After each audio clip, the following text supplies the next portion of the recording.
If the fire spreads, what could happen next?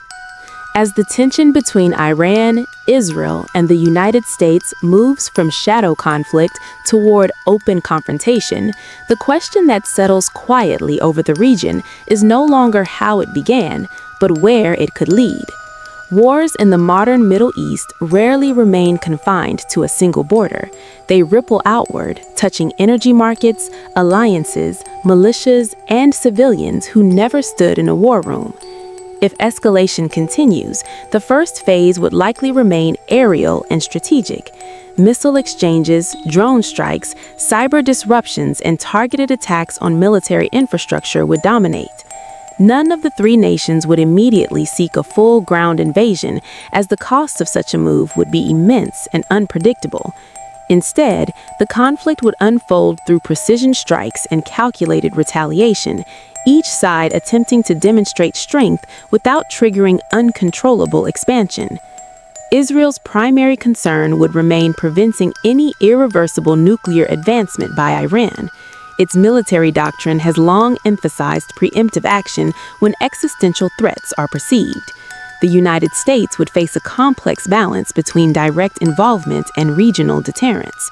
American bases across the Gulf region would remain on heightened alert, prepared to intercept missile attacks and protect allied infrastructure. Iran, aware of its conventional limitations against the combined Israeli and American force, would likely rely heavily on asymmetric capabilities. Missile barrages, drone swarms, naval disruption in the Strait of Hormuz, and the activation of allied groups in Lebanon, Iraq, Syria, or Yemen could serve as force multipliers. If the Strait of Hormuz were disrupted, even temporarily, global oil markets would react immediately. Energy prices could spike, affecting economies far beyond the Middle East. Shipping routes would face insurance surges and delays. Financial markets would respond to each headline with volatility. Diplomatic channels would intensify simultaneously as European nations, Russia, China, and regional powers would push for containment. No major global actor benefits from prolonged instability in one of the world's most energy-sensitive corridors. Inside Iran, Israel, and U.S.-aligned territories, civilian life would shift into defensive posture. Air defense systems would remain active, emergency alerts would become routine.